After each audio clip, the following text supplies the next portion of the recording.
जी शुक्राना गुरु जी। कैसे हैं दोस्तों? स्वागत करता हूं आपके अपने चैनल में। मैं आपका होस्ट टेलर का दोस्त लेके आ गया हूं Nifty bank Nifty view recovery और ट्रैप। बहुत से लोगों को माइंड में यही चल रहा है कि सर कभी आप बोलते हो कि मार्केट गिरेगा, कभी बोल दो तो चढ़ेगा। तो ऑप्शन बायर के लिए तो ये दूर की कहानी होगी कि 16,000 आएगा कि 15,000 आएगा। तो सॉरी, अभी भी तबीयत पूरी तरह ठीक नहीं। ठीक है ना। तो हमें इससे कोई लेना देना नहीं। हमारे पास होते हैं लेवल्स एंड डाटा। हम इंट्रा करते हैं या पोजिशनली खेलते हैं तो वो मैं आपको हमेशा गाइड कर देता हूँ। ठीक है ना। तो उस हिसाब से हम चलते हैं और छोटा सा लगाते हैं एसएल। और हम यहाँ पे कोई ट्रेडिंग नहीं करते चार्ट के ऊपर, हम बहुत सिंपल ट्रेडिंग करते हैं। ठीक है ना। कोई कॉम्प्लिकेटेड ट्रेडिंग ना मुझे आती है, ना मैं किसी को सिखाता हूँ, ना मैं बताता हूँ। मैं सिंपल लेवल बताता हूँ और क्लियर कट आपको टेलीग्राम पे जो भी मार्केट का अपडेट होता है, जो भी डाटा में चेंजेस होते हैं या लेवल में चेंजेस होते हैं, वो मैं आपको वहाँ पे अपडेट हमेशा करवा देता हूँ। ठीक है। आजकल थोड़ा एक्टिव कम हूँ, लेकिन जितना भी एक्टिव हो पाता हूँ टाइमली आपको गाइड करने की पूरी कोशिश करता हूँ। ठीक है ना। तो चलो अब आते हैं अपने आगे व्यू पे। गाइस ये है डिस्क्लेमर, इसका डिस्क्रिप्शन में लिंक दे रखा है। मेरा वीडियो देखने से पहले इसको पढ़ना ज़रूरी है। I am not a SEBI registered analyst. अगर आप हमारे वीडियो पर कोई भी बाय सेल करते हैं तो पहले किसी अपने फाइनेंशियल एडवाइजर या सेबी रजिस्टर्ड एनालिस्ट से एक बार जरूर कंसल्ट कीजिएगा। फिर भी अगर करते हैं तो उसके प्रॉफिट और लॉस के जिम्मेदार सिर्फ आप और आप होंगे, मैं और मेरा चैनल नहीं। ये वीडियो सिर्फ लर्निंग और एजुकेशनल पर्पज़ के लिए बनाया जा रहा है। गाइस ये है लेवल। लेवल का लीजिए स्क्रीनशॉट और कहीं कॉपी पेन पेपर पे लिख सकते हैं। बहुत बड़ा गैप अप या गैप डाउन होएगा तो हम उसको अलग कंसीडर करेंगे। मेरा आपको जैसे पुराने व्यूअर्स हैं वो मैं उनको पता है, मैं हमेशा मार्केट को एज अ फ्लैट कंसीडर करके चलता हूँ कि मंडे भी फ्लैट ही खुलेगा। अब वो गैप अप होगा, गैप डाउन होगा। I am not a astrologer और नॉट अ टेक्निकल एनालिस्ट। ठीक है ना। मैं डाउ एजेस को देखता हूँ ना, उनसे मुझे कोई कंसिड्रेशन रहता है। हाँ, उनका अगर कोई असर आता है, जो भी आता है, तो मैं हमेशा एक ही चीज़ बोलता हूँ, आप 1,000 पॉइंट गैप डाउन खोल दो, 1,000 पॉइंट गैप अप खोल दो, मैं तब भी ट्रेड बना लूँगा। तो वहाँ पे भी मेरे पास लेवल्स हैं, वहाँ पे भी मेरे पास डाटा होगा, हम उस हिसाब से काम करेंगे। ठीक है ना। तो हम बायस्ड होके नहीं आते ना, मैं लोगों को बोलता हूँ क्या बायस्ड होके जाइए। ठीक है ना। आप अब सैटरडे संडे में खूब न्यूज़ चलेंगी। सबसे ज़्यादा खतरनाक होता है सैटरडे संडे मंडे वाली ट्रेडिंग। खूब धड़ाधड़ वीडियोस बनेंगे, ये बनेंगे। और कई लोगों की कह रही है कि सर लॉन्ग टर्म के लिए स्टॉक दे दो। सर मैं लिमिटेड स्टॉक्स दे रहा हूँ, अभी ज़्यादा नहीं दे रहा हूँ, क्योंकि जब तक मुझे अभी पता है कि एफआई अपना माल ऑफ लोडिंग कर रहा है। अब यहाँ से क्या होगा, जैसे मैंने आपको टीसीएस का बताया था कि टीसीएस नीचे आएगा, यहाँ तक आएगा। विप्रो का बताया था मैंने आपको, हर बार टाइमली बताया, और वहाँ से बाउंस आया, लेकिन उसके बाद फिर दोबारा नया लो लगा।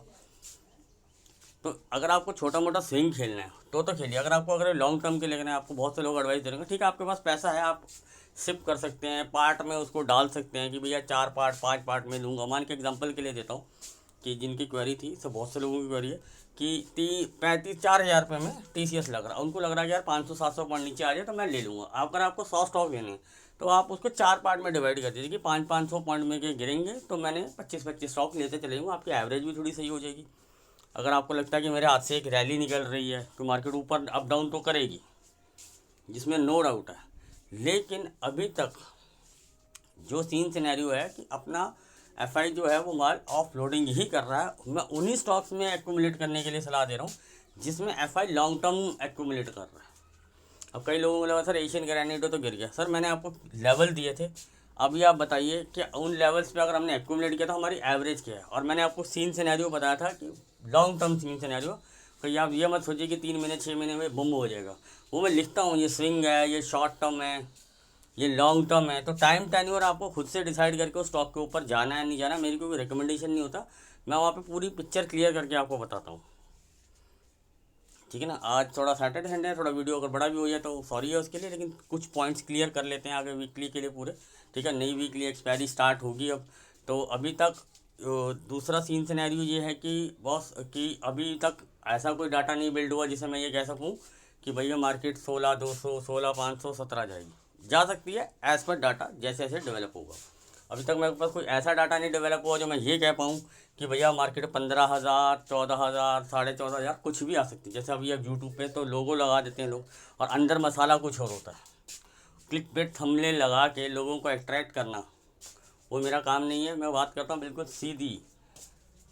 सीधा बोलता हूँ, डायरेक्ट मारता हूँ और छाती ठोक के बोलता हूँ कि भैया ये है, ये मेरा असर है। और अगर मैं पोजिशनली खेलूँगा तो मैं मिनिमम इतने टारगेट के लिए खेलूँगा और इतना स्टॉप लॉस लगा के चलूँगा। मेरा RR 1:3 तो होना ही चाहिए पोजिशनली। जैसे मैंने आपको पिछली बार 15,375 रुपये बताया था कि मेरा पहला शॉट एक्यूमुलेट कर रहा है, यहाँ से 100-200 पॉइंट नीचे आएगा तो मैं वहाँ पे भी लूँगा। तो और मैंने सबने पूछा था टारगेट क्या रखोगे, मैं कहा मिनिमम 500 रखूँगा, उसके बाद रिवाइज 500 से 800, 1000, 1200, हर 200 पॉइंट का अप साइड मोमेंटम लेके चलूँगा। आपको टाइमली वहाँ पे मैंने बताया कि भैया जब मार्केट 500 पॉइंट से ऊपर आ चुकी थी कि भैया यहाँ पे हम कुछ बुक कर सकते हैं, नीचे फिर ऐड ऑन होगा। मार्केट वहाँ से गिरा भी, ऐसा नहीं कि गिरा नहीं हो, मार्केट वहाँ से गिरा भी था। फिर वहाँ टाइम ने आपको नीचे भी बताया कि यहाँ से हम माल उठा सकते हैं। आपको इंट्रा में मैं इंट्रा अलग खिलवाता हूँ कि यहाँ से हम इंट्रा में पुट लेंगे, पोजिशनली भी यहाँ से ही एक्यूमुलेट करेंगे। और हम हमेशा एक ही चीज़ बताता हूँ, जैसे कोई लोग कैरी फॉरवर्ड के लिए अगर पूछते हैं, सर देखो मैं किसी को भी एडवाइस नहीं करता हूँ कि आप कैरी फॉरवर्ड, देखो हर किसी का अपना मनी मैनेजमेंट रहता है। हाँ, मैं मंथली इसमें बता सकता हूँ, उसमें क्या होता है, फिर भी मैं एक ही चीज़ बताता हूँ कि भैया ये मेरा पहला शॉट है, पहला शॉट ये है, और मैं 100, 200, 300 पॉइंट पे एवरेज करने के लिए भी रेडी हूँ। तो आपका अपना मनी मैनेजमेंट देख के चलना, ये नहीं कि सर ने ले लिया तो मैं भी ले लेता हूँ। अब मान के चलिए कि मैंने कोई चीज़ 200 रुपये में ले ली, अब वो मुझे पता है कि अगर 300 पॉइंट पे वो 100 पॉइंट या 70 पॉइंट एक डाउन आएगी, तो मैं 3 लॉट लेने, तो मेरी एवरेज 120 निकलेगी, वापस 250, 300 चली जाएगी। लेकिन उसके लिए आपको पेशेंस लगेगा 15 दिन। आपको यार 200 की चीज़ 100 की काटो, 15 दिन से बैठो, कुछ प्रॉफिट ही नहीं दिख रहा। तो मंथली में थोड़ा ऐसे ही होता है, प्रीमियम थोड़ा स्लोली बढ़ता है, स्लोली ही गिरता है, उसमें डीके कम होता है। और अब हम जुलाई की एक्सपायरी में तो मैं अब काम कर ही नहीं रहा हूँ, तो आपको पहले से पता मैं अगस्त में चला जाऊँ, और 15 जुलाई के बाद आपको पता मैं फिर सितंबर में चला जाऊँगा, क्योंकि मैं मूव ऑन करना पसंद करता हूँ निफ्टी में स्पेशली। इंट्रा अलग चीज़ है, इंट्रा में लिया, इंट्रा का काम इंट्रा में ख़त्म करके चला गया। बहुत स्ट्रांगली डाटा अगर मुझे इंडिकेट करता तो मैं सीपी कैरी करके जाता हूँ, और वो भी कोशिश करता हूँ कि नेक्स्ट एक्सपायरी में करूँ। मेरे को प्रॉफिट चाहे कम हो तो मेरा लॉस भी कम रहता है उसके अंदर। और मेरे पास, मैं अपने आपको मैं ये क्यों बताता, आपको यार फास्ट मूवमेंट चाहिए तो सर इंट्रा में मिलेगी आपको फास्ट मूवमेंट, लेकिन फास्ट लॉस के लिए भी तैयार रहना पड़ता है उसमें। उसका रीज़न क्या है कि आप अपने ट्रेड को टाइम नहीं देंगे। मेरे पास टाइम हो जाता है, टाइम देता हूँ मैं अपने ट्रेड को कि भैया यहाँ से रिवर्स हो सकता है, या यहाँ पे मेरा स्टॉप लॉस, मैं आपको बताता हूँ 30 पॉइंट का स्टॉप लॉस लगाते हैं क्लोजिंग भी, मतलब कि इतना या कुछ, तो वहाँ से स्टॉप लॉस भी मेरा 10-20 रुपये का रह जाता है। और रिवार्ड अगर मेरी तरफ मार्केट 100-150 पॉइंट चल पड़ा, मैं कहता 30 पॉइंट भी चला ना, तभी मुझे 10-15 रुपये दे के जाएगा, और 30 पॉइंट मेरा स्टॉप लॉस लेके भी चला गया, तब भी मेरे 10-15 रुपये से ज़्यादा लेके नहीं जाएगा।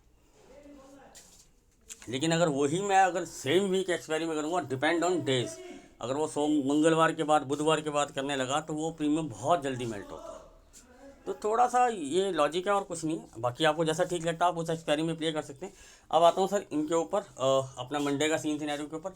जैसे मैंने अभी आपको बताया कि अभी डाटा इतना भी स्ट्रांगली बिल्ड नहीं हुआ कि ऊपर के लिए मैं बोल सकूँ और नीचे के लिए, लेकिन हाँ closing data was good. Retailer भर भर के पुट लेके गया है, ठीक है ना। अब आपके पास जो शाम को शीट आती है आप उसको देख के जैसा मर्जी कंसीडर कर सकते हैं। जो मेरे पास डाटा आता है मैं उस हिसाब से देखता हूँ। और एफआई ऑप्शंस में बिल्कुल न्यूट्रल गए हैं, कोई पोजीशंस नहीं है उनके पास हेजिंग पर्पस के लिए जो चीज़ें हैं। अदरवाइज बाइंग में अगर मैं बोलूँ, बाइंग में अभी कुछ नहीं। अब आते हैं प्रो की, प्रो पुट सेलिंग करके गए हैं, ठीक है ना। और अब आते हैं फ्यूचर्स में, एफआई ने दोनों तरफ की थोड़ी पोजीशन बनाई है, लेकिन कोई वॉल्यूम ज़्यादा नहीं है, ठीक है ना। और दूसरा आता हूँ प्रो के ऊपर, प्रो हैज करके चले हुए हैं, दोनों साइड की पोजीशन उनकी भी है, लेकिन थोड़ा सा बुलिश साइड में ज़्यादा है, ठीक है ना। अब आपके सामने वो जो लाल कलर या ग्रीन कलर में आता है वो सब प्लस माइनस हो गया था, उसके लिए आपको देखना पड़ेगा। एफआई का लॉन्ग टू शॉर्ट रेशियो फिर काफ़ी डाउन आ चुका है, मार्केट के लिए एक प्लस पॉइंट होता है। मैं ये नहीं कहता कि मार्केट ऐसे भाई भाग कर शूट अप हो जाएगा, भैया गोला हो जाएगा, ठीक है ना। डिप्स भी आएंगे, ऊपर जाते हैं वो तो हमेशा ज़्यादा डिप्स आते हैं, ये चीज़ हमेशा ध्यान रखिएगा। और जब अब मार्केट 15,900 के आसपास घूम रही थी, मैं वहाँ से चिल्ला के थक गया कि मार्केट एक नीचे डिप लगाएगी, और मार्केट ने 2-3 डिप लगाई भी। और मैं आपको बार बार बोल रहा था कि 15,700 जिस दिन टूटेगा ना, आपको 15,510 मिनिमम टारगेट मिलेगा। इसके टारगेट मैं बता के जाता हूँ, लेकिन मैं अपना टारगेट बता के जाता हूँ कि 15,500, उसके बाद रिवाइज किया। मैंने कल आपको ऑडियो क्लिप भी डाला कि 510 से 485 में अगर सस्टेन करके नीचे तोड़ती है तो डाउनफॉल मूव आएगा, नहीं तो लड़ते रहो पापा उसमें। मैं आपको वहाँ क्लियर कट ये चीज़ बता के चला गया था, ठीक है। उसके बाद मैं ज़्यादा अवेलेबल नहीं था, मैं दोपहर की अब अप साइड मूवमेंट आया है, मैंने नहीं किया। 510 पे का अच्छा सा सपोर्ट लिया, तो मैंने कुछ मंथली में थोड़ा बहुत ऐड कर लिया, रिस्क फेवर लगा के, अपना स्टॉप लॉस लगा के। इसके बाद मैं सो गया, मेरी तबीयत ठीक नहीं थी, वो जय गुरु जी शुक्राना गुरु जी, वो ऊपर ही आ गई, तो मैंने थोड़ी सी क्वांटिटी वो बुक भी करना पसंद कर लिया, और कुछ होल्ड करके चला गया। एज़ पर क्लोजिंग डाटा मुझे अच्छा लगा, तो मैंने कहा ठीक है, अपना प्रॉफिट पे कुछ रिस्क ले जाया था, और वैसे भी मंथली है तो कोई प्रॉब्लम नहीं। अगस्त के लिए मैंने। अब आते हैं दूसरे सीन सिनेरियो पे कि मंडे क्या हो सकता है। सर मंडे हम एज अ फ्लैट कंसीडर करते हैं। अब कैप अप गैप डाउन होगा तो उस सिनेरियो में आपको टेलीग्राम पे अपडेट कर दूंगा। अब हम बैंक निफ्टी को फ्लैट कंसीडर करते हैं, ठीक है ना। बैंक निफ्टी अगर आपका वैसे तो 580 के ऊपर ये टारगेट्स यूज होते हैं, लेकिन मैं अगर सोचता हूँ कि भैया 580 से और 625 के अंदर एक बेस बिल्डिंग करके अपसाइड को चलता है, तब मैं इसको 760 से लेके 830 तक के टारगेट के लिए देखूंगा। उसके बाद एज पर डेटा जो डेवलप होगा या जो भी चलता रहेगा, लेवल टू लेवल ट्रेल करते चले जाएंगे, वो एक अलग सीन सिनेरियो है, ठीक है ना। यहाँ तक है। उसके बाद जैसे जैसे जो जो लेवल्स आगे चलते जाएंगे उसको ट्रेल करते हुए चले जाएंगे। सर आप सस्टेन नीचे के भैया, सर आप तो बायस होके जा रहे हो, आप तो बुलिश हो, मैं तो पुट लेके गया हूँ। सर मैं नीचे भी आता हूँ आपके लिए। अभी जब तक बैंक निफ्टी 33,400 के नीचे सस्टेन नहीं करता तब तक मैं डाउन साइड के मोमेंटम के लिए नहीं जाऊंगा। तब तक मैं बाय ऑन डिप्स के लिए ही देखूंगा एज पर डाटा, अगर मैं कोई चेंजेस ना आए मंडे के टाइम। अब सुबह उठते तो 9 बज के आपकी 15 मिनट पे ट्रेडिंग होगी तो 16 पे डाटा चेंज नहीं होता। कम से कम वहाँ थोड़ा वेट करना पड़ता है डाटा बिल्डअप होने में, क्योंकि मार्केट में सुबह सुबह आपको पता है वोटिलिटी बहुत ज़्यादा होती है, तो उसमें डाटा की इतनी अगर चेंजेस भी हो तो नहीं पता चलता। इसलिए कहता हूँ जो नो वाइज ट्रेडर हैं उस वोटिलिटी से अगर नहीं हैंडल कर सकते तो थोड़ी देर रेस्ट कीजिए, मार्केट को सेटल होने दीजिए, फिर आइए सी या पी के अंदर, ठीक है। अब आते हैं दूसरा नीचे डाउन साइड के लेवल मैंने बताया। अब डाउन साइड में कहाँ तक देख सकता हूँ सर, 315 का पहला टारगेट, 245, 175, यहाँ तक तो देखता हूँ अगर 400 के नीचे सस्टेन करता है। इसके बाद फर्दर नेक्स्ट लेवल्स, ठीक है ना। एक आप अपना आई टारगेट होना चाहिए कि भैया कितना मिनिमम, कितना मिनिमम 315 400 के नीचे, और उसके बाद सस्टेनेबल 245 और 175 को आई लेवल टारगेट कर सकते हैं। उसके बाद सस्टेनेबल डाटा जो भी होगा वो तब की तब दिखेगा, करते चला जाएगा तो ट्रेल करते हो जाएंगे भैया। ऊपर की साइड भी ऐसे होगा, 830 भी करता हुआ चला जाएगा तो ट्रेल करते हो जाएंगे, ये हो गया। तो सर अब आते हैं निफ्टी के लेवल के लिए। सर निफ्टी के लेवल के लिए अगर आप मान के चलिए एज अ फ्लैट खुलता है, ठीक है ना, और मेरा लेवल 785 है। अब आप बोलोगे सर 793 का जैसे टेक्निकल बोलता है हाई कटे तो बाई कीजिए, तो आप उसको 795 कर लीजिए। अगर फिर और सेफ में जाना है तो 815 पे आ जाइए। 815 पे अगर सस्टेन करता है तो मैं तो लेवल जो निकल के आता है मैं वही लेवल आपके सामने आगे रखता हूँ। कोई अपनी तरफ से, हाँ इंट्राडे में अगर कोई बहुत बड़ा गैप अप गैप डाउन हो या कुछ लगे कि हाँ भी यहाँ पे ये लेवल, अब ये लेवल 5-7 पॉइंट का बफर बन रहा है, तो मैं वो भी आपको हमेशा बताता हूँ। तो अगर मैं अपसाइड के लिए देखूँ तो मैं कौन से लेवल के लिए टारगेट करूँगा सर, 860 से लेकर 925 तक के लिए मैं टारगेट करूँगा इसको।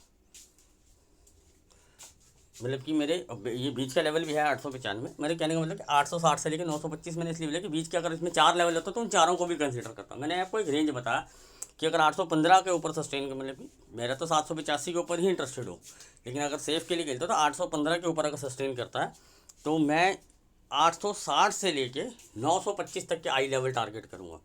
फर्दर इसके बाद डाटा में अच्छा अगर मुझे लगता है कि बुलिश डाटा और डेवलप हो रहा है और रिटेलर फंसा हुआ और पुट ले रहा है तो बड़ा प्लेयर उसको मारेगा। अगर ऊपर से कॉल राइटर एग्जिट करते हैं, वैसे तो अभी भी 15,900 और 16,000 एक रेजिस्टेंस का लेवल है, अभी भी क्लियर कर देता हूँ। उसके लिए क्या करना पड़ेगा, मार्केट को सस्टेन करके एक रेंज में रहना पड़ेगा, और फिर वहाँ से थोड़ा सा प्रीमियम खा के बड़ा प्लेयर हटता है जब उसको दिखता है कि भैया नहीं रिटेलर तो पुट ही ले रहा है। हाँ वो तब मारते हैं जब उनको लगता है कि पुट साइड में स्टॉप लॉस बुकिंग हो चुकी है 80-70-80%, तो वो मारते हैं नीचे। ऊपर कॉल राइटिंग में फंस रहा है रिटेलर। ये मार्केट का हमेशा सीन सिनेरियो रहता है, ठीक है ना। इसलिए मैं हमेशा बता रहा हूँ अभी भी 15,950 से लेकर 16,000 तक एक हर्डल है अभी भी। वो तब तक नहीं जाएगा जब तक डाटा में डेवलपमेंट हमारे को बुलिश आगे नहीं मिलती फर्दर, ठीक है। अब लेकिन मैं फिर भी टारगेट करता हूँ कि अगर ये इसके ऊपर सस्टेन करता तो मैंने आपको अपना लेवल। अब नीचे के लिए आते हैं सर, मैं सेल साइड में अब इंटरेस्टेड हूँ अगर एज अ फ्लैट खोल के 685 के नीचे अब जब तक सस्टेन ना करें। आप बोलोगे सर आप तो 30-50 पॉइंट भी खाते हो। सर पहले आधे घंटे पौने घंटे में तो मैं नहीं खाऊंगा उसको, पहले आधे घंटे में मार्केट को सेटल होने दूंगा, क्योंकि जो डाटा मेरे पास पड़ा है, क्योंकि मैं आपको हमेशा ही की चीज़ आता हूँ, डाटा और लेवल्स लेके आता हूँ, अपने सेटअप पे काम करता हूँ। अगर मेरा सेटअप बोलेगा नहीं भैया खुलते ही शॉर्ट मार, तो मैं शॉर्ट मारूंगा। एक छोटा सा ऐसा लगा, अगर मेरा सेटअप बोलेगा खुलते ही बाय कर, और फिर छोटा सा ऐसा लगा और बाय कर, तो मैं बाय करूँगा। आपको अपने सेटअप पर बिलीव देना पड़ेगा, वहाँ स्टॉप लॉस भी देना पड़ेगा। अगर आपका 10 में से मैं एवरेज में ऐसे मानोगे 5 बार भी खा के जाएगा, तो हमेशा स्टॉप लॉस मैं छोटे लगाता हूँ, और टारगेट आपको पता है 1 2 3 लेता हूँ। और आपको पता है कि 10 में से मैं बहुत बड़े बोल नहीं बोलूँगा, अगर 2 बार भी मेरे 3 से 5 टारगेट आते हैं तो आपके 5 के 5 वो एसएल की रिकवरी करके जाते हैं और आपको बम्पर प्रॉफिट दे के जाते हैं। बाकी आपको खुद को पता है कि कैसे मैं आपको टारगेट्स देता हूँ और कैसे वो अचीव होते हैं या क्या हमारी एक्यूरेसी है, वो अपने मुंह से बोलने की मुझे ज़रूरत नहीं। अगर आप न्यू ईयर हैं, अगर टेलीग्राम पे जुड़ते हैं, तो मैं आपको एक चीज़ आज ही और कंफर्म कर देता हूँ, मैं वहाँ पे लोग आते हैं जुड़ते हैं, मैं खुद से उड़ा देता हूँ। अगर आप मेरा वीडियो नहीं देखेंगे, मेरी साइकोलॉजी नहीं समझेंगे, तो आपको वहाँ पे कुछ समझ नहीं आएगा। आपको कॉल टिप के लिए आना है तो प्लीज़ मत आइएगा, प्लीज़ मत आइएगा, क्योंकि वहाँ पे 100 200 लोग हो जाते हैं ना, मैं उड़ा के 25 30 पे रखता हूँ। मैं उन्हीं लोगों को वहाँ पे अभी स्टेबल करके रखा हुआ हूँ जो प्रॉपरली उसको रूल फॉलो के साथ चलते हैं, ठीक है ना। आपको बोलोगे यार इतना ज्ञान सर आपने ज़्यादा पहले, सर थोड़ा ज्ञान मांगते हैं लोग तो मैं देता हूँ, नहीं तो मैं सीधा आऊँ, लेवल दूँ, डाटा बताऊँ और चला जाऊँ। थोड़ा सा साइकोलॉजी मुझे बताना इसलिए ज़रूरी है कि लेवल टू लेवल का गेम क्या होता है वो ध्यान रखिएगा, कि मैं बायस नहीं हूँ कि मुझे पुट नहीं लेना। मैंने आपको बताया कि सस्टेनेबल और अपसाइड चलता है, तो मुझे अभी तक डाटा अच्छा दिख रहा है। अब मंडे को सीन सिनेरियो 10 साढ़े 10 के बाद चेंज हो जाए बाई चांस, तो मैं आपको वहाँ पे अपडेट करूँगा ना, अपडेटेशन बताऊँगा कि क्या लेवल निकल के आगे कि भैया कहाँ सपोर्ट बन रही है, कहाँ रेजिस्टेंस बन रही है, यहाँ पे थोड़ा कॉशियस रहिए, हमेशा आपको गाइडेंस देता हूँ। अब आप बोले सर कैरी फॉरवर्ड करके, हाँ सर मैं निफ्टी में मंथली कैरी फॉरवर्ड अगस्त की करके गया हूँ, जो प्रॉफिट में थी, तो उसके कुछ परसेंट मैं बुक भी करके गया हूँ। यानी कि भैया हाँ मैं आपसे आगे बोल दूँ, भैया मैंने तो डॉट टू डॉट लिया जी, बिल्कुल। मैंने जो शॉर्ट ट्रेड लिया था 510 के मेरे टारगेट थे, जैसे आपको पता है कि दूसरे तीसरे टारगेट में मैं बुक करना शुरू करता था। 510 में मैं अपना 70% माल बुक कर चुका था, तो मैंने कहा चलो 540 से एक चार थोड़ा बफर लगाते हैं, और 485 अगर नीचे काटता है तो इसको मैं ट्रेल करूँगा। लेकिन मार्केट वन साइडेड मूवमेंट में ही मेरा 540 का ट्रेल काट के लेके चला गया, तो कोई बात नहीं, ट्रेल कट गया 30% का, उससे कोई मुझे दिख नहीं है। और 510 पे ही मैंने छोटी सी क्वांटिटी बनाई थी, मार्केट दोबारा वहाँ पे नीचे आया, मैंने थोड़ा सा और ऐड ऑन किया, उसके बाद मैंने वो मार्केट रेंज मेरा 540 585 के बीच में, उसके बाद थोड़ी तबीयत खराब होने लगी तो मैं निकल गया। और जब तक मैं उठा तो 2 ढाई बजे तक तो काफ़ी मार्केट ऊपर था। मैंने आपको वहाँ एक मैसेज भी डाला था कि 2:30 बजे एक CPI का डाटा आने वाला है, तो लॉन्ग साइड में थोड़ा कॉशियस है ना, मार्केट रिएक्ट कर सकता है। मार्केट ने बिल्कुल एग्जैक्ट 70 से 80 पॉइंट का मूवमेंट आपको नीचे दिया वहाँ से, आप देख सकते हैं, तो ये बेनिफिट होता है। लेकिन मार्केट ने फिर दोबारा जब 640-50 के लेवल को एकदम से बड़ा कैंडल में काटा, मैंने वहाँ पे बाय किया नेक्स्ट एक्सपायरी का, वो मैं 80% बुक करके गया। मैं ज़्यादा फ्राइडे सैटरडे को आपको पता है मोमेंटम लेके नहीं जाता, 80% बुक कर गया हूँ, ठीक है ना, लेवल टू लेवल खेलते हुए। और मेरा ट्रेल भी कटा उसके अंदर, 780 पे मेरा ट्रेल भी कटा है, 20% मैं होल्ड करके चला गया हूँ, ठीक है ना, 20% और मैं होल्ड करके गया हूँ। और मेरा स्टॉप लॉस फिक्स है 685 पे, मैं 685 के नीचे अगर वो जाता है तो मेरा स्टॉप लॉस उस नेक्स्ट एक्सपायरी की सी है, और वो मेरा ट्रेल 685 पे फिक्स्ड है। तो भी अपने प्रॉफिट का रिस्क लेना कोई बुरी चीज़ नहीं है। रिवॉर्ड हमेशा, अगर आप प्रॉफिट पे रिस्क लेंगे तो उसमें रिवॉर्ड आपको हमेशा ज़्यादा मिलेंगे, तो लॉस भी होगा तो आपका प्रॉफिट का हिस्सा जाएगा, आपका कैपिटल सेफ होगा। अब थोड़ा ज़्यादा हो गया वीडियो बड़ा, तो आप करता हूँ यहाँ पे स्टॉप। अगर कुछ भी क्वेरी हो, कुछ भी अगर वो कुछ पूछना हो तो कमेंट सेक्शन में पूछ सकते हैं। अगर आपको वीडियो अच्छा लगता हो और हमारे चैनल से अगर आपको हेल्प मिलती हो तो please like subscribe and share. मिलते हैं मंडे को लाइव मार्केट में।